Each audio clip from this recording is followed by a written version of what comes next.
নোমান আমাদের আজকে মঞ্চে উপস্থিত বাংলাদেশ জাতীয়তাবাদী শ্রমিক দলের প্রধান সমন্বয়কারী জনাব শামসুর রহমান শিমুল বিশ্বাস, যাকে গর্ব ভরে ভালোবেসে চাচু সম্বোধন করবার আমার সৌভাগ্য হয়, তাকে আমি সালাম জানাই, তাকে আমি ধন্যবাদ জানাই যে শব্দ চয়নে তিনি আমাকে এখানে পরিচয় করিয়ে দিয়েছেন। কতটুকু আমি তার দাবিদার সেটা সময় হয়তো বলে দেবে, কিন্তু আমি এখনো পর্যন্ত মনে করি আমি সেরকম কেউ নই। এখানে উপস্থিত আছেন বাংলাদেশ জাতীয়তাবাদী পাট শ্রমিক দলের সংগ্রামী সাধারণ সম্পাদক আবুল খায়ের সাহেব, উপস্থিত আছেন চট্টগ্রাম এবং সমগ্র পাটাঞ্চল থেকে অত্যন্ত সম্মানিত শ্রদ্ধেয় আমার কাছে যারা মুরব্বীর মতন নেতৃবৃন্দরা, উপস্থিত আছেন কেন্দ্রীয় শ্রমিক দলের কেন্দ্রীয় কমিটির বিভিন্ন পর্যায়ের সিনিয়র থেকে শুরু করে আমার আবারও অত্যন্ত আপন এবং আমার সম্মানের নেতৃবৃন্দ, এবং সর্বোপরি সাংবাদিক ভাই ও বোনেরা, আপনারা কষ্ট করে এসছেন, আপনাদের কাছে অনেক অনেক অনেক ধন্যবাদ, কৃতজ্ঞতা। আমরা আজ যে বিষয়ে আসলে আলাপ করছি, এই বিষয়টি আবেগের, শুধু রাষ্ট্রের অথবা সংগঠনের ব্যবসার নয়। ছোটবেলায় যদি কোনো প্রোডাক্টের কথা আমরা আমাদের বইয়ে সন্নিবেশিত হতে দেখেছি, সেটি ছিল সোনালী আঁশ। পাটের চেয়েও আমরা ওই শব্দটা আমাদের হৃদয়ে যেন প্রথিত হয়ে গেছিল, সোনালী আঁশ। সেই সোনালী আঁশ কি এক ষড়যন্ত্র চক্রান্ত, দেশি বিদেশি এবং আমাদের এই দেশপ্রেমহীনতার কারণে খুব কঠিন সময় পার করলো এবং অনেকটাই আমার মনে হয় বিলুপ্তির মুখে চলে যাচ্ছে এই বৃহৎ অর্থে পাট শিল্প এবং এর সাথে সংশ্লিষ্ট সকল কর্মকাণ্ড। আমি ব্যক্তিগতভাবে কি করেছি, আমরা দল সংগঠন থেকে কি করেছি, ছোট আকারে কিছুটা না বললে নয়, সেটাই ধরে নেবেন আজকে আমাদের এই বক্তব্যের একটি অংশ। সেটি হলো, আমরা প্রথমে জানতে চেয়েছি 25টি পাটকলে কি হয়েছে রাষ্ট্রায়ত্ত পাটকলে। আপনারা জেনে দুঃখিত হবেন যে অধিকাংশ পাটকল লিজ দিয়ে দেয়া হয়েছে এবং এখানে শত শত একরের জমি, এখানে হাজার হাজার গাছ এবং আরো নানা ধরনের এখানে যে স্থাপনা, আপনারা বুঝতেই পারছেন এগুলোর দিকে কাদের নজর পড়েছিল এবং পড়েছে এখনো। অতএব এই বিষয়টিকে সেভাবে দেখতে হবে, শুধু একটি রাজনৈতিক ঘটনা নয় যে আজকে আমরা এখানে উপস্থিত হলাম। আরেকটি বিষয় হলো, এই প্রক্রিয়াটি চলমান, এটা থামছে না। আমরা যতই বলি এটার কোনো সুরাহা হচ্ছে না। অতএব আমাদের একটা নাগরিক হিসেবে, দেশপ্রেমিক নাগরিক বাংলাদেশী হিসেবে আমাদের যে দায়িত্ব, সেই দায়িত্ববোধ থেকে আমরা আজকে সমবেত হয়েছি। আমাকে শক্তি যোগানোর জন্য, বাংলাদেশ জাতীয়তাবাদী পাট শ্রমিক দলকে শক্তি যোগানোর জন্য শ্রমিক দলের যে প্রধান সমন্বয়কারী, পুরোধা ব্যক্তিত্ব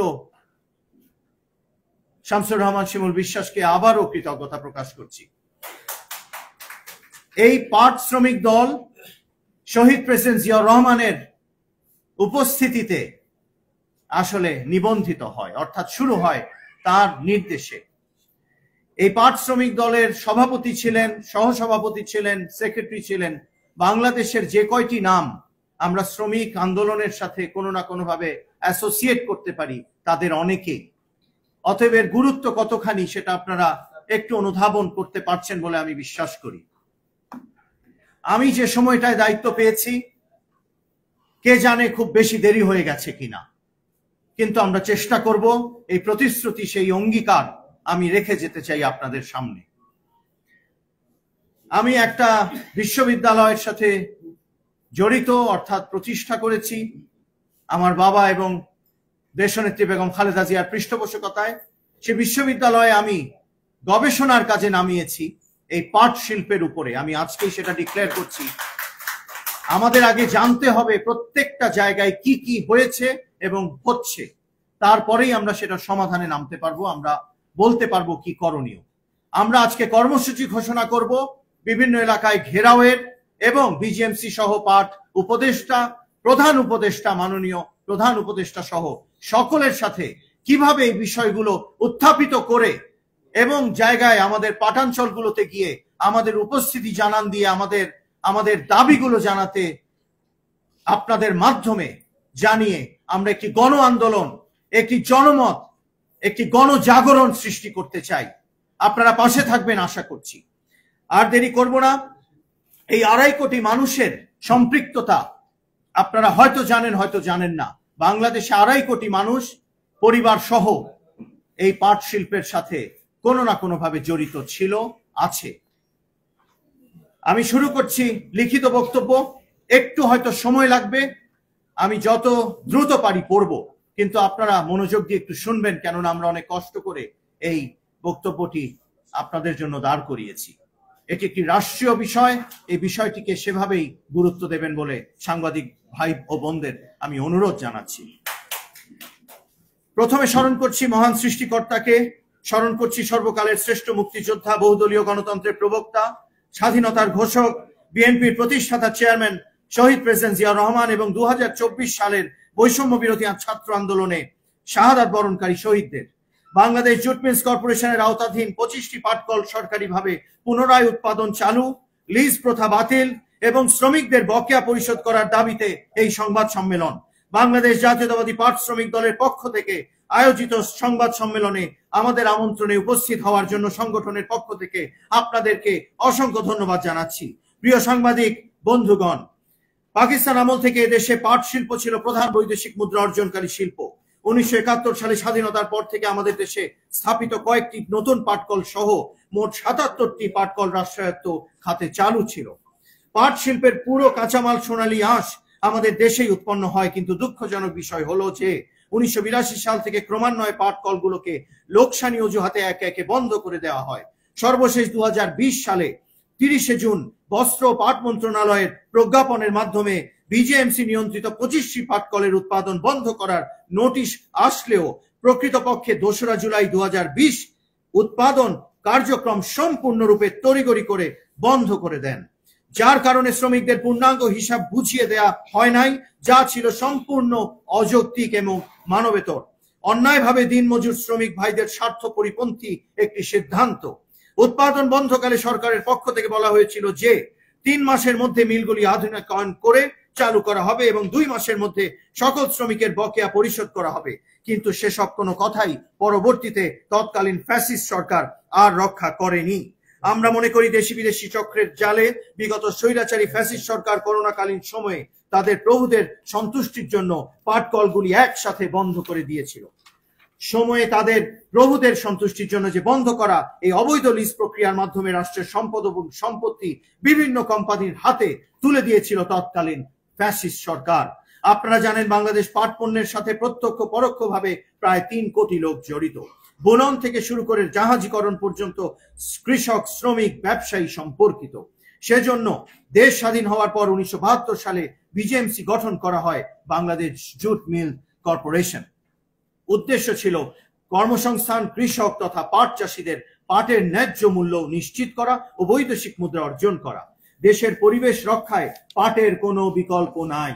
এক শ্রেণীর পলিথিন ও সিনথেটিক ব্যবসায়ীগণ তাদের ব্যবসা সম্প্রসারণের জন্য পাট শিল্প ধ্বংস করার জন্য পায়তারা করে আসছিল, যা সফল হয় 2/7/2020 তারিখ।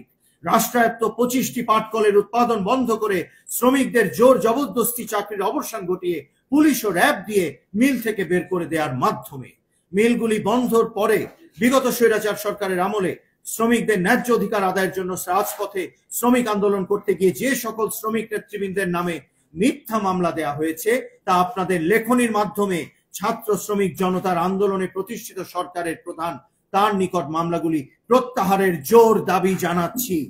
মিলগুলির উৎপাদন বন্ধ থাকলেও কর্মকর্তা কর্মচারীগণ বহাল আছেন।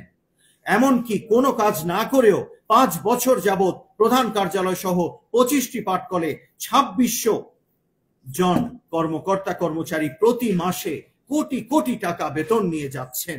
অন্যদিকে উৎপাদন বন্ধকৃত 25টি পাটকলের মধ্যে 5টি পাটকলের শ্রমিকদের 2015 সালের মজুরি কমিশনের বকেয়া সহ অন্যান্য কোনো পাওনা পরিশোধ না করে উক্ত 5টি পাটকলের শ্রমিকদের শূন্য হাতে বিদায় দিয়েছে, যা মানবতা বিরোধী। সবগুলি পাটকলের উৎপাদন বন্ধ থাকলেও জুলাই গণঅভ্যুত্থানের পর সরকারের মধ্যে অস্থিতিশীল অবস্থার সুযোগে অক্টোবর 2024 থেকে কয়েক মাসে 25টি পাটকলের সেট আপের অনুকূলে বেআইনিভাবে বিপুল সংখ্যক কর্মকর্তাদের পদোন্নতি দেওয়া হয়, যার কারণে সরকার রাজস্ব থেকে প্রচুর পরিমাণ অর্থ অপচয় হচ্ছে। পলিথিন, সিনথেটিক সহ পচনহীন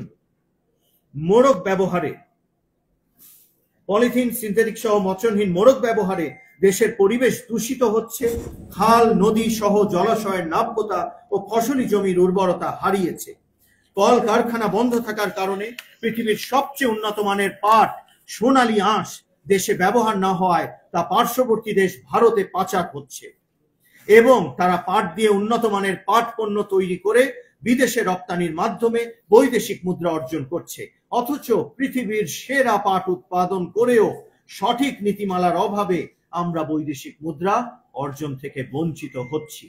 এ অবস্থায় মিলগুলি চালু হলে মিল এলাকায় কর্মচাঞ্চল্য ফিরে আসতো। উৎপাদন শুরু হলে পাটের চাহিদা বৃদ্ধি পেয়ে পাটের ন্যায্য মূল্য পাট চাষিরা ফিরে পেত। মিলে উৎপাদন হলে সরকারি বিভিন্ন সংস্থা তাদের প্রয়োজন মোতাবেক পাটের উৎপাদিত পণ্য সময় মতো সরবরাহ পেত। পরিবেশ পলিথিন মুক্ত হয়ে যেত। 2024-এর 36 জুলাই গণঅভ্যুত্থানে হাসিনা সরকারের পতন হলে সাধারণ শ্রমিকেরা ভেবেছিলেন দ্রুতই তাদের প্রাণের দাবি রাষ্ট্রীয় ব্যবস্থাপনায় 25টি পাটকল পুনরায় চালু ও শ্রমিকদের বকেয়া পরিশোধ করা হবে।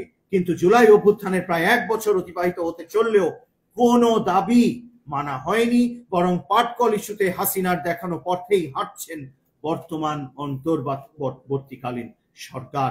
একের পর এক মিলগুলি লিজ দেওয়ার মাধ্যমে উদ্যোগ নেওয়া হয়ে যে সমস্ত মালিকগণকে লিজ দেওয়া হলো তারা কখনোই পাট বা পাটজাত পণ্যের সাথে যুক্ত ছিলেন না। ফলে তারা মিল ভাড়া নিয়ে অন্য ব্যবসা করছেন। লিজ গ্রহীতা মালিকগণ মিলের সম্পদ বিক্রি সহ মিলের গাছপালা, মেশিনপত্র বিক্রি করছেন। অথচ সরকারের বিভিন্ন দপ্তর বেশি মূল্য দিয়ে বেসরকারি মিল মালিকদের নিকট থেকে পাটের বস্তা কিনতে বাধ্য হচ্ছে। সে কারণে সরকারের কোটি কোটি টাকা ক্ষতি হচ্ছে।